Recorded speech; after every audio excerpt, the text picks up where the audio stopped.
Albert Einstein once said, everybody's a genius, but if you judge a fish by its ability to climb a tree, it will live its whole life believing that it is stupid.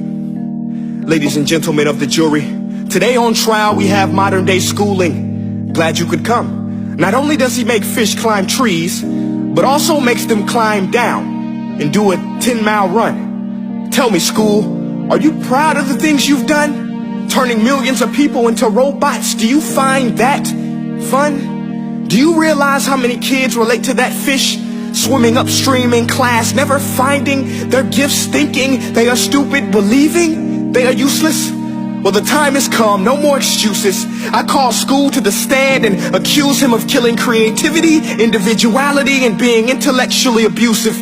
He's an ancient institution that has outlived his usage. So, Your Honor, this concludes my opening statement, and if I may present the evidence of my case, I will prove it. Proceed. Exhibit A. Here's a modern day phone. Recognize it? Here's a phone from 150 years ago. Big difference, right? Stay with me. Here's a car from today, and here's a car from 150 years ago. Big difference, right? Well, get this. Here's a classroom of today, and here's a class we used 150 years ago. Now ain't that a shame? In literally more than a century, nothing has changed.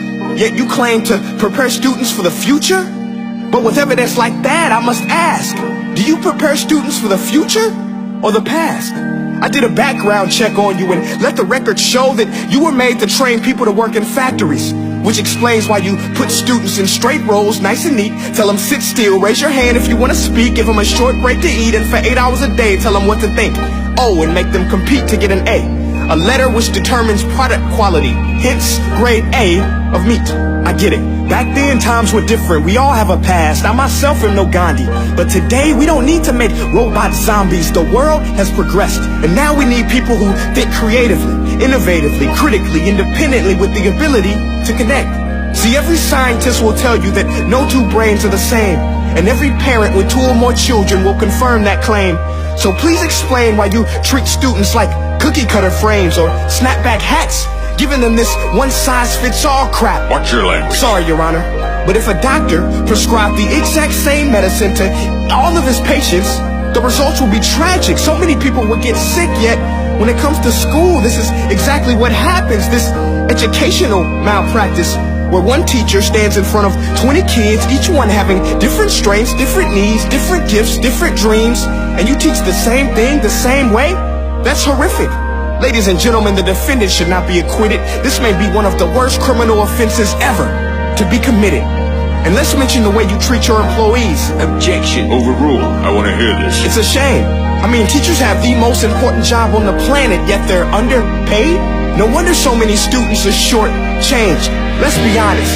Teachers should earn just as much as doctors, because a doctor can do heart surgery and save the life of a kid. But a great teacher can reach the heart of that kid and allow him to truly live. See, teachers are heroes that often get blamed, but they're not the problem. They work in a system without many options or rights. Curriculums are created by policymakers, most of which have never taught a day in their life. Just obsessed with standardized tests. They think bubbling in a multiple choice question will determine success. That's outlandish.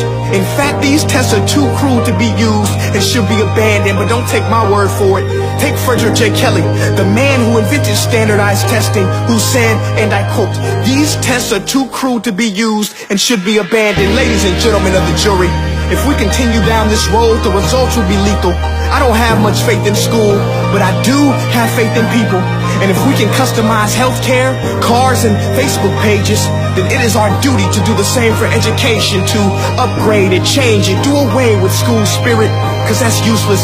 Unless we're working to bring the spirit out of each and every student, that should be our task.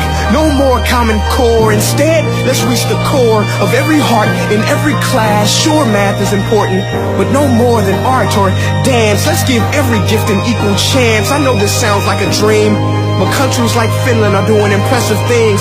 They have shorter school days. Teachers make a decent wage. Homework is non-existent, and they focus on collaboration instead of competition. But here's the kicker, boys and girls. Their educational system outperforms every other country in the world.